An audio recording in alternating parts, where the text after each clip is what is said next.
My dear, your old woman is going to a nursing home because I'm moving in with Catherine, Daryl announced bluntly, his words cutting through the air. His eyes met mine briefly, but there was no warmth, only a hint of challenge. If you don't like it, we can divorce. Catherine, standing beside him, wore a malicious grin that unsettled me. Good manners, I thought bitterly, are fundamental even among close friends, yet some people can't grasp that concept. I couldn't fathom living with someone who couldn't maintain basic courtesy, especially towards family. It was unbearable, seeing how Catherine treated my dear mom with disdain. I knew then that I needed to sever ties with both Daryl and Catherine, who had neglected and disrespected my mother. My name is Elisa, a 32-year-old working wife. Our family had returned to my childhood home 2 years ago after Dad's passing, to care for Mom, who had become withdrawn after losing her beloved partner. Back then, Daryl had been recently laid off, and we were struggling financially. Concerned for Mom's well-being, I proposed that we move in together. Daryl, though hesitant at first, had little choice in the matter. With a demanding professional license and responsibilities that filled my weekdays, my schedule was packed. Mom took charge of the household chores during the week, and I pitched in on weekends. Daryl, however, seemed uninterested in lifting a finger. Despite his ongoing job hunt and evident stress, neither Mom nor I broached the subject. It took him 6 months to secure a job after moving in, but excuses about job stress and overtime fatigue replaced any initiative toward chores. Men aren't known for their attention to detail, Mom would quip with a smile that barely masked her disappointment. Meanwhile, my frustration grew steadily. I work longer hours than you and even weekends. Why won't you help with the chores? I finally confronted Daryl one evening. He grimaced defensively. I'm just not cut out for housework. That's not an excuse, I countered firmly. I wasn't either, but I made an effort to learn. You don't even try.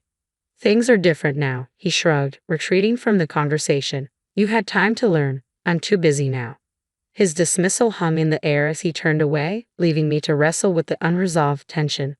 Mom had been struggling with her knees lately, making it all the more important for us to share the housework. However, Daryl showed no inclination to help from the start. Over time, it became the accepted norm that Daryl would avoid any household chores.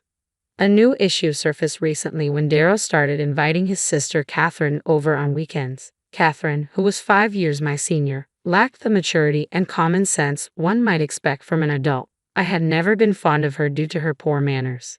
Upon entering our home, Catherine kept her hat on and carelessly tossed it onto the table. Ignoring Mom, who owned the house, she rudely asked, "Old woman, got any Coke?" "We don't have Coke," Mom replied, visibly taken aback by Catherine's lack of manners. Catherine continued as if speaking to her own parents, "Well, you should go buy some. It's bad manners not to offer anything to guests." "Please buy your own."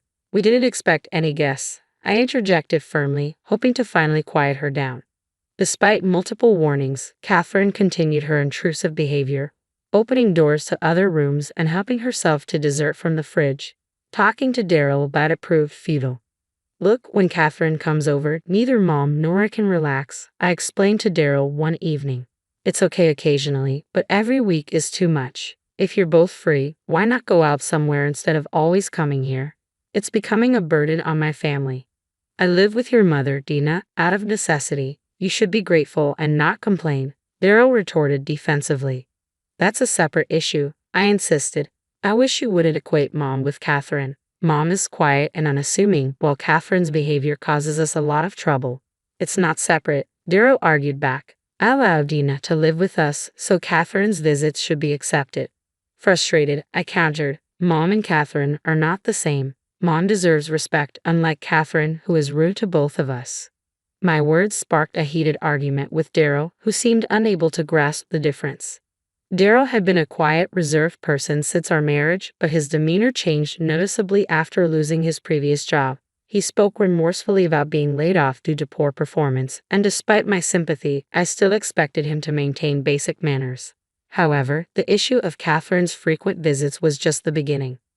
One day, Catherine showed up at our doorstep with a large bag and towel. "Get ready for me," she announced abruptly, leaving both Mom and me taken aback. Daryl was the only one to greet her warmly, saying, "Catherine, good to see you. Welcome. This is your home from now on." While we did have a spare room that had once been Dad's study, I was reluctant to have Catherine use it. What's going on is that Catherine is moving in here from today, he declared bluntly. Neither Mom nor I have been informed of this decision. Stop nagging, he continued sharply. I have decided that Catherine's moving in. If you have a problem with that, your old woman is going to a nursing home. If you don't like it, we can divorce. His words rang out, and behind him Catherine smirked maliciously. I'm so shocked that my body stiffens, rendering me unable to respond. The anger surges within me, especially at the disrespect shown towards my mom. Daryl, undeterred, continued to dictate. Dina, Catherine will be using your room. You'll have to move to the study, he stated with authority. What? Mom's expression mirrored my disbelief. Daryl and Catherine proceeded upstairs. Mom and I trailed behind, only to witness them attempting to rearrange Mom's belongings in her own room. That's enough, I erupted, unable to contain my frustration. Fine, let's get divorced. Now please leave. What? Are you serious? Daryl looked down at me with a dismissive laugh. Without hesitation, I nodded firmly. I am serious. I've reached my limit with you and Catherine. Living with her is not an option. If you're suggesting divorce, I'm prepared for it. I'll take care of my mom, I asserted. You're willing to throw away your life for an old woman with limited years left. You don't understand. Spending the rest of my life with you would be the real waste, Daryl retorted sharply. You brought up divorce, so let's follow through, I insisted. Fine. Until I find a new place, Catherine will stay in my room.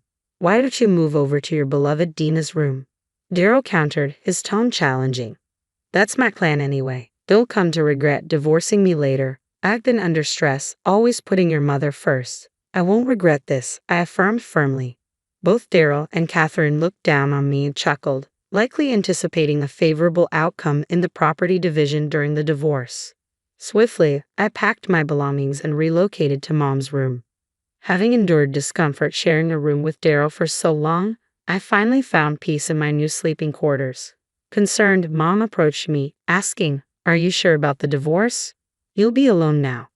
Don't worry, Mom. I'm okay with it. You mean more to me than that man, I reassured her earnestly. Mom nodded sadly, though she bore no blame for the situation. Once the divorce was finalized, I planned a vacation for Mom and myself to lift our spirits and start anew. I was determined to ensure her happiness. The divorce proceedings proceeded smoothly, with the property settled and Catherine vacating just a week after moving in. It had been an agonizing week. Catherine had taken over the kitchen, wasting ingredients with her haphazard cooking, which often resulted in inedible dishes being tossed out.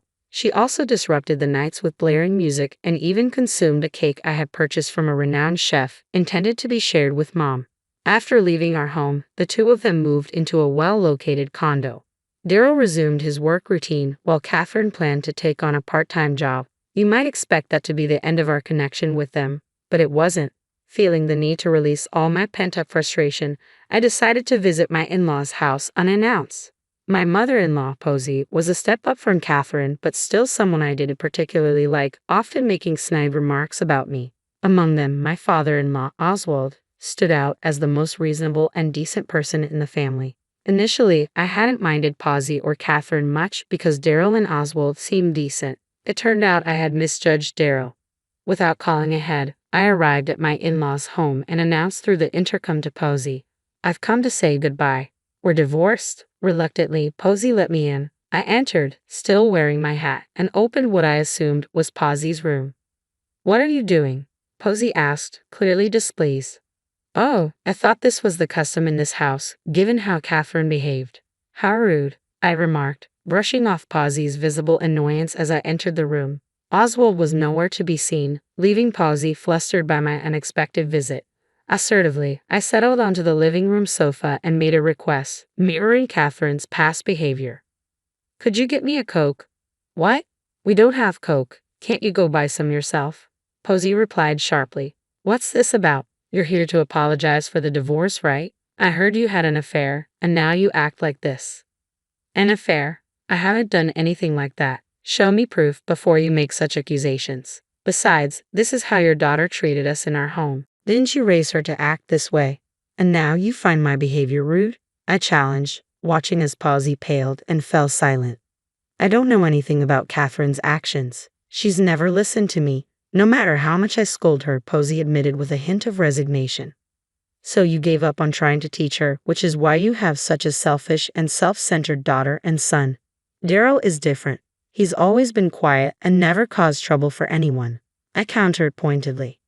Then why would such a polite person bring his sister into our home without asking and try to evict my mom from her own room?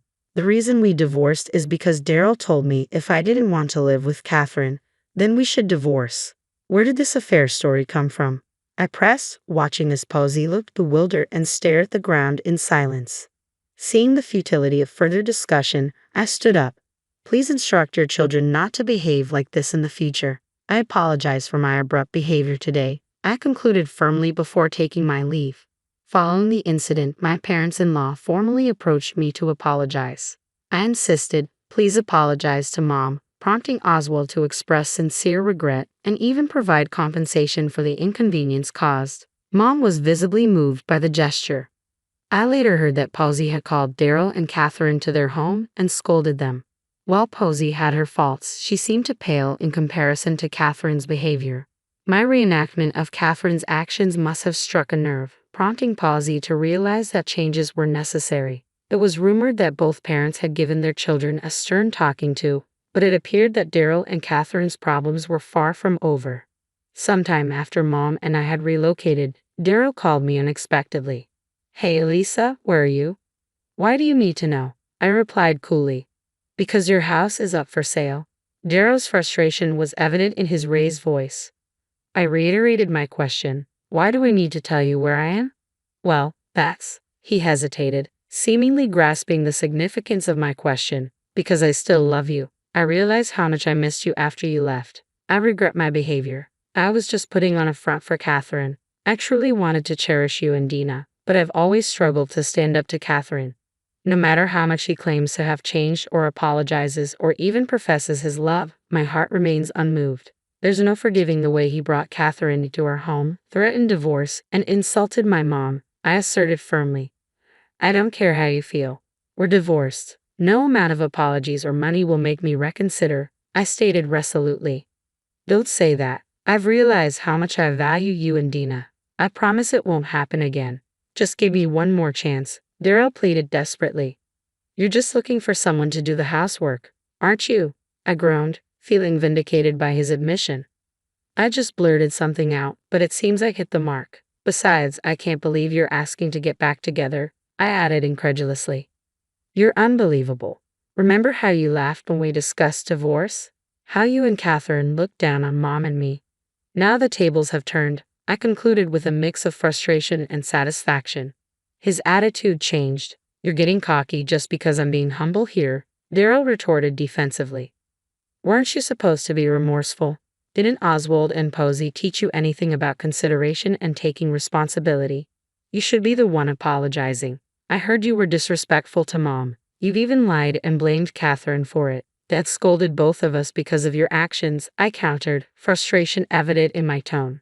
His dismissive attitude prompted a laugh from me. Are you seriously saying you've never faced consequences from your parents? Is this how you act at your age? Some people your age are raising families and navigating life responsibly. Meanwhile, here you are in your 30s, acting like a teenager.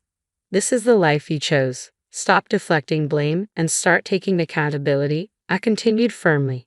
You think this is all a joke, don't you? If you can't understand what I'm saying, there's no point in talking to you. Don't contact me again, I stated firmly before ending the call and blocking Daryl's number. Afterward, I continued to receive notifications of missed calls from Daryl, but I had no intention of responding to any of them. I heard through the grapevine that Daryl and Catherine had moved into a condo, but neither of them bothered with any housework, quickly turning their new home into a hoarding mess. Eventually, they were asked to leave by the condo owner due to the bad smell and Catherine's disruptive behavior. In a rush, they hired a cleaning company and things briefly improved. However, their place soon fell back into disarray. It wasn't long before they reached out to me for help. Additionally, Catherine's spending habits were extravagant. She had relied on her boyfriend in the past, but he had broken up with her because of her reckless behavior. I couldn't muster any sympathy for her plight. They're both facing financial struggles now that Catherine relied heavily on Darrow's income and spent recklessly. After settling into my new place, I decided to take a trip with my mom. She seemed melancholic, blaming herself for my divorce. Our trip to Hawaii, however, lifted her spirits, and I saw her smile brightly for the first time in a while. Looking ahead, I'm not making any firm plans. Perhaps I'll remarry someday, but only to someone who values family and has basic manners. Otherwise, I'm content being single. My focus remains on working hard and ensuring my mom is